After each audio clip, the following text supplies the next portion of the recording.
मेरे प्यारे विद्यार्थियों, आज मैं आपके समक्ष एक नया भाग लेकर के प्रस्तुत कर रहा हूं और वो है आपके समक्ष अनेक शब्दों के लिए एक शब्द, वन वर्ड सब्स्टिट्यूशन। प्रतियोगी परीक्षाओं में इससे प्रश्न अवश्य पूछे जाते हैं। आप लोगों में से बहुत से विद्यार्थियों का ये डिमांड बहुत दिनों से था। मैं उनसे कह रहा था कि ठीक है, मैं कोशिश कर रहा हूँ, बहुत जल्दी ही आप लोगों को अनेक शब्दों के लिए एक शब्द के टॉपिक मैं अवश्य लेकर के वीडियो बना करके उपस्थित होऊंगा। तो आज वो समय है जब मैं आपके समक्ष इसे लेकर के उपस्थित हुआ हूँ। वैसे प्यारे विद्यार्थियों के अनेक शब्दों के लिए एक शब्द जो है, इसके विषय में मैं कुछ कहना चाहूँगा। वो ये है कि अनेक शब्दों के लिए एक शब्द के द्वारा विस्तृत विचारों या भावों को थोड़े से थोड़े शब्दों में व्यक्त करना जो वक्ता या लेखक होता है, उससे उसके भाषा की सुदृढ़ता और गंभीर भावों का पता चलता है। यह ठीक उसी तरह से है जैसे आपने महान कवि बिहारी लाल के एक छोटे से वाक्यांश को आपने पढ़ा होगा और उसका प्रयोग भी किया भी जाता है, और वो उनकी वो बात आज यहाँ इस विषय पर पूर्ण रूप से चरितार्थ होती है। वह यह है, गागर में सागर भरना। एक छोटे से वाक्यांश के द्वारा हम विस्तृत विचारों या भावों को बहुत गंभीरता से व्यक्त करते हैं। मेरे प्यारे विद्यार्थियों, मुझे उम्मीद है कि मेरा ये प्रयास आप सबके लिए सार्थक होगा और आप लोग इसे अवश्य स्वीकार करेंगे। अब मैं वीडियो शुरू करता हूँ। अब आप यहाँ से देखें। पहला पार्ट अब हम यहीं से शुरू कर रहे हैं और यहाँ नंबर 1 है, जिसके पाणी में वीणा है उसे वीणा पाणी कहते हैं। पाणी का अर्थ होता है हाथ। तो ऐसी कौन सी देवी हैं जिनकी हम पूजा करते हैं? वो हैं सरस्वती। आप देखेंगे कि उनके हाथ में वीणा रहती है, इसीलिए हम उन्हें वीणा पाणी कहते हैं और वह ज्ञान की अधिष्ठात्री देवी हैं। जिसका कोई शत्रु नहीं जन्मा है उसे अजात शत्रु कहते हैं। नंबर 3, जिसका कारण पृथ्वी है या जो पृथ्वी से संबद्ध है उसे हम पार्थिव कहते हैं। कभी कभी आपने सुना होगा, कहते हैं कि यह पार्थिव शरीर विलीन हो गया। नंबर 4, जो ऋण देता है उसे उत्तमरण कहते हैं। ऋण क्या है? कर्ज है। जो दूसरे को कर्ज देता है, देने वाले को हम उत्तमरण कहते हैं। अब दिया तो कोई तो लेने वाला होगा ही, तभी तो देगा। तो जो ऋण लेता है उसे हम अधमरण कहते हैं।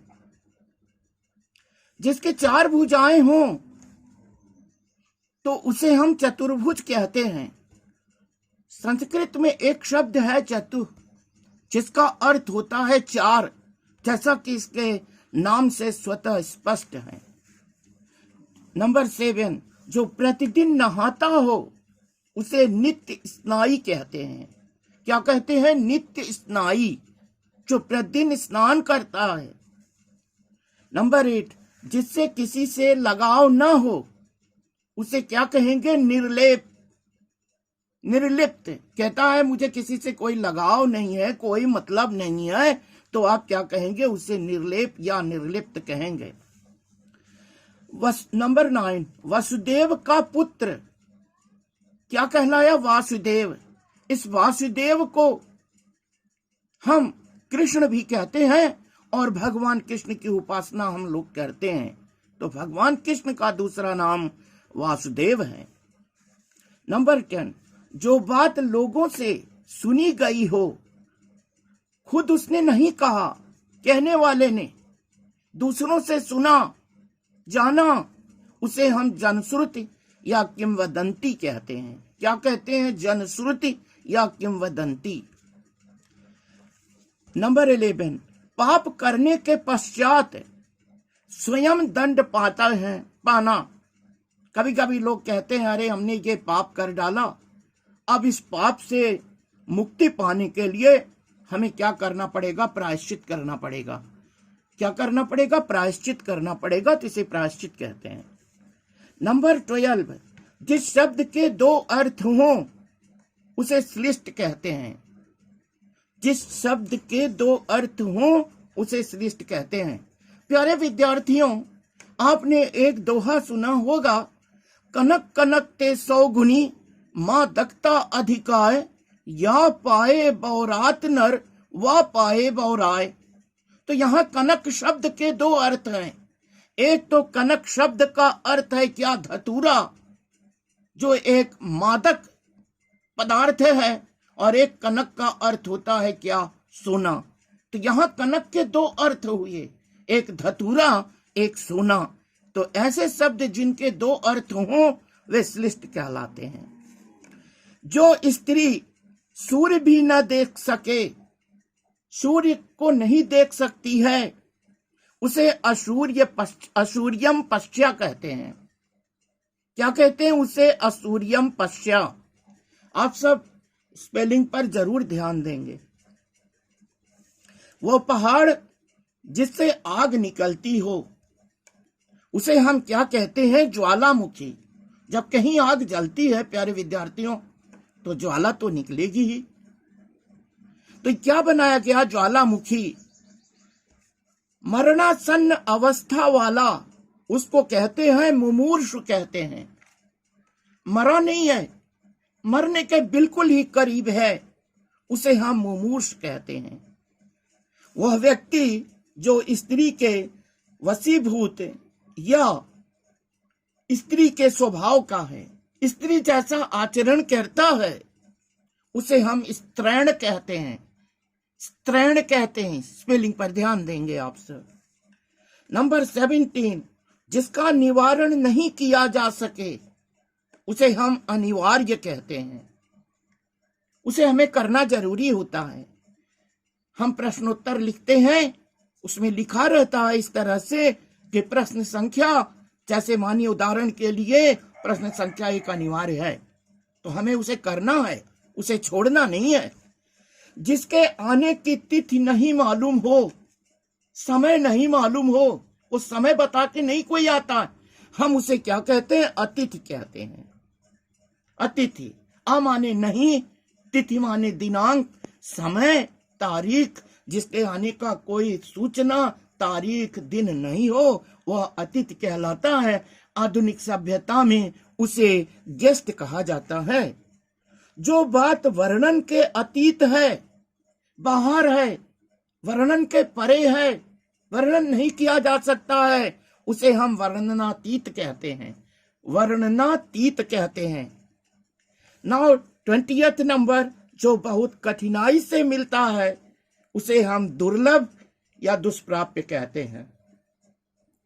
संस्कृत में लभ धातु है जिसका अर्थ होता है पाना, और 2 उपसर्ग है, इसका अर्थ होता है कठिनाई से पाना।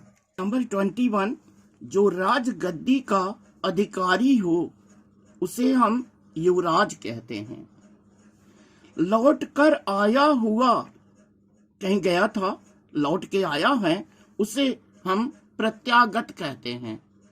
आगत शब्द का अर्थ होता है आया हुआ, और प्रति लौट करके, गया और फिर आया, तो बना क्या? प्रत्यागत। जंगल में लगी हुई आग को, जंगल को दाव कहते हैं और आग को अनल कहते हैं।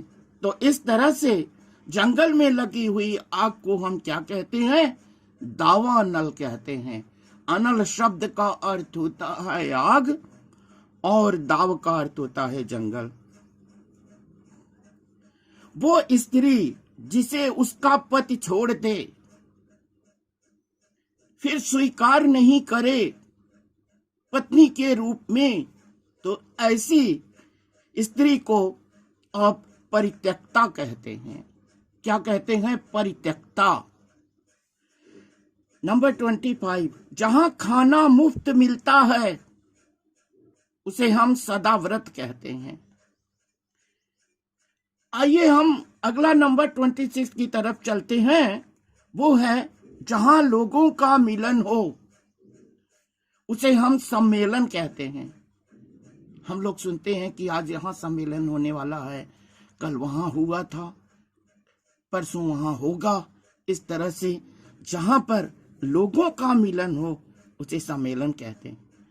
प्यारे विद्यार्थियों, नदियों का मिलन हो उसे हम क्या कहते हैं? संगम। जैसे हमारे प्रयागराज में 2 नदियों का संगम है, क्या? गंगा और यमुना का, तो वो स्थल संगम कहलाता है। जो मोक्ष चाहता हो उसे मुमुक्षु कहेंगे। मोक्ष क्या है? संसार में फिर आवागमन नहीं चाहता हो, क्योंकि ये संसार दुनिया दुखों से भरी हुई है। तो जब उसे मुक्ति ही मिल जाएगी तो उसे फिर कष्ट भुगतने की इस संसार में क्या आवश्यकता है? उसे हम मुमुक्ष कहते हैं। एक ही समय में वर्तमान हो, मौजूद हो, उसे हम क्या कहेंगे? समसामयिक कहेंगे। स्पेलिंग देखें, समसामयिक। जो मापा ना जा सके, तौला नहीं जा सके, तो उसे हम क्या कहेंगे? अपरिमेय कहते हैं, अपरिमित कहते हैं। अपरिमेय, अपरिमित। किसी काम या उद्योग में दूसरों से बढ़ने की इच्छा, कोई काम है या उद्योग है, हम चाहते हैं कि हमारे बराबर कोई नहीं हो, हम सबसे आगे रहें, तो उसको हम स्पर्धा कहते हैं। स्पर्धा, स्पेलिंग देखें आप ध्यान से। जो सभ्य बाएं हाथ से सधा हुआ हो, कोई काम करता हो, कुछ लोग बाएं हाथ से बहुत अच्छा काम करते हैं, तो उन्हें ऐसे लोग जो बाएं हाथ से काम करते हैं, अपने बाएं हाथ से सधे हुए होते हैं, उन्हें सव्यसाची कहते हैं।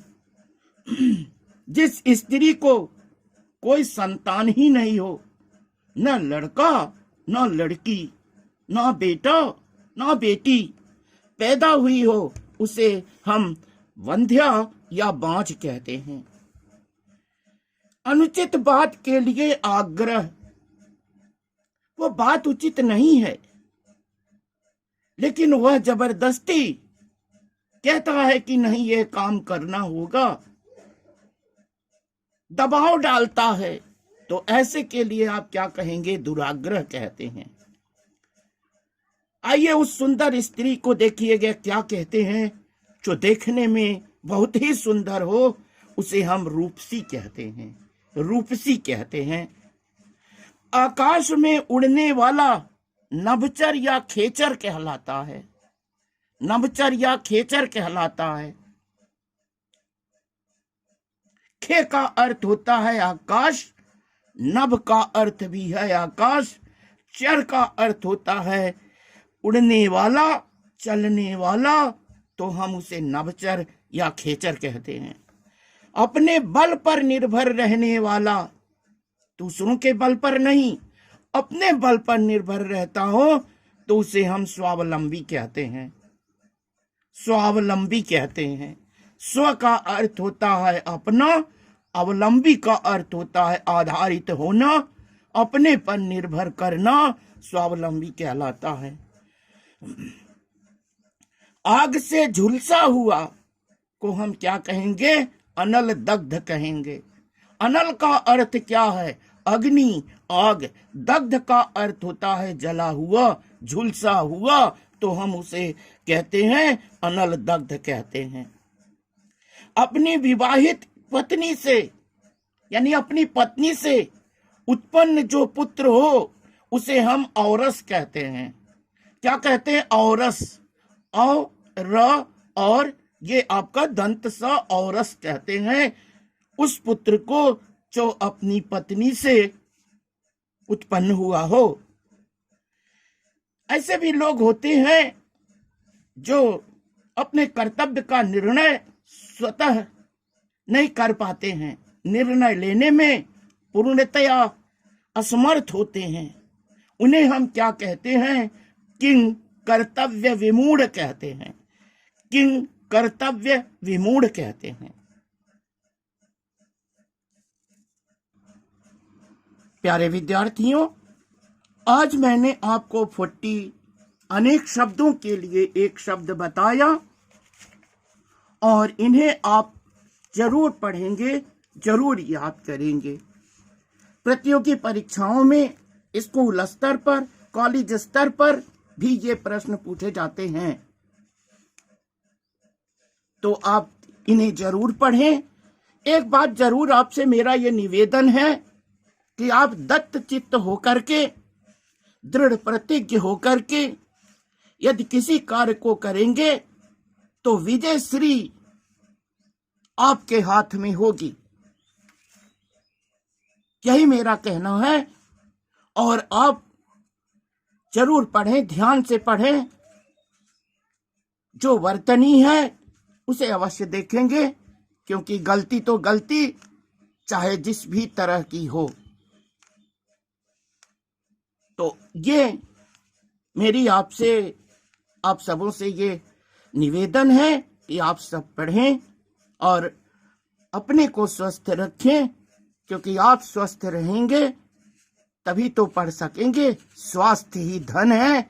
स्वस्थ भारत बनाएं, स्वच्छ भारत हो, आप स्वस्थ हो, हमारा देश भारतवर्ष स्वस्थ रहेगा, उन्नति के पथ पर अग्रसर होता रहेगा, क्योंकि आप ही लोग भावी कर्णधार हैं इस देश के।